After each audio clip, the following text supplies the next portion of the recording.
What's up, guys? Something I forgot to mention yesterday in my long video that I had about wins and losses. Wanted to add real quick, but this day out here, it's beautiful out here. Sun is shining, a little warmer. Sun is shining, nice out here. But I'm about to pull up to another project. We have some gutter work replacement being done at a project. But anyway, real quick about wins and losses, I forgot to add as well. I would honestly stay away from, especially if you're going to use credit, stay away from opening Walmart, Amazon stores, because just after I had paid someone a year or two ago also for that, paid someone to have, Amazon open, didn't last long. It opened, had all kinds of restrictions. Then they had to shift it to doing what the problem was is drop shipping. Drop shipping just doesn't work anymore. So if anybody is trying to sell you courses still on drop shipping, I would just recommend staying away from that. Stay away from drop shipping. Stay away from doing that with Walmart, Amazon, because they'll shut you down. It was the trend a few years back, and then it started ending a little over a year and a half, or 2 years ago. The best way to do it, if you are planning or thinking about doing Amazon, selling on Walmart, any of those sites, even eBay, something like that, do what's called white labeling or private labeling, meaning you're branding your own products, your own store. If you build a Shopify, you brand yourself, you brand the products. Just don't do drop shipping. I don't recommend that because you'll get shut down. I think that's the best route to take, but I don't have time for that. So when it got shut down, I just counted it as a loss. So it's life. You live and learn. It's life. You live and learn, and you have to take risks, right?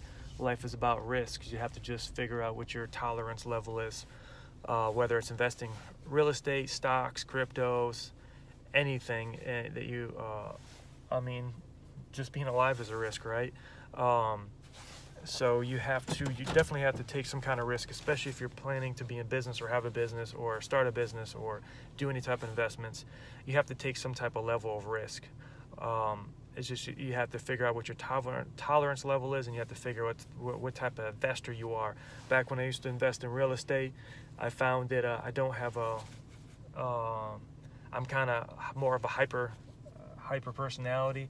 Especially years back, I'm starting to settle down more, but I like to see movement, I like to see growth, I like to see things happening.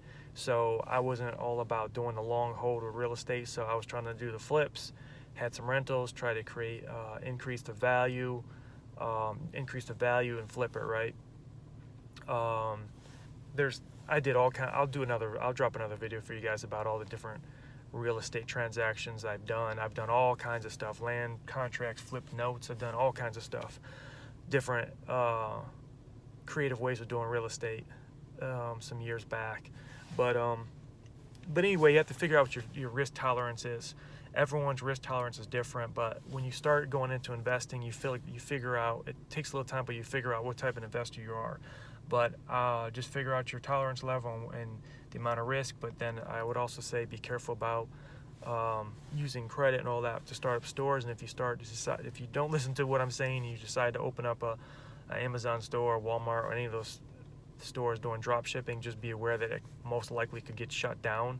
Always better to do your own private labeling, or just like resell or flip items on there, right? But I really recommend just building a business, branding yourself, creating a brand. There's so many opportunities out there. Just figure out what you like, what works for you, what your risk tolerance is. And but yeah, I just wanted to mention that. I forgot to add that to the video yesterday. So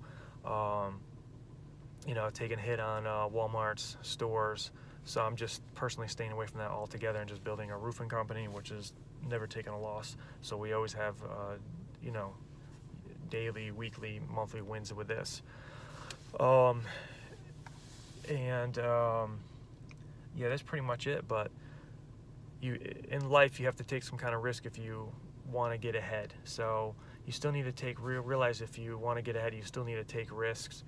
You just need to, and if you're someone who doesn't want to take it, then just anything related to business and investing is just not for you, to be blunt. So if you're not ready to take risk and you're not ready to go through some losses and failures, don't even do any of this, what I'm telling you, right? the thing about failures, even if you make a if you have a failure, it's not really a failure. It's just a learning. It's an opportunity to learn from a mistake. So with these videos I'm doing, I'm just trying to at least drop these videos for you. That way it would help you from having less losses and have more wins. So if you have any questions, or you can just send me a DM or just put a comment in this post. And if I can help you out in any way, I'll just let you know what works and what doesn't work, and what has worked for me and what hasn't worked. So if I can save you time, energy, headache, and loss with money, whether it's your credit or saved up money. So at this point, build a business, buy real estate, buy cash flow assets that are cash flowing, and build businesses. Sorry. But I'm going to check on our crew real quick doing this project. But that's pretty much it. You guys be great. We'll talk to you soon.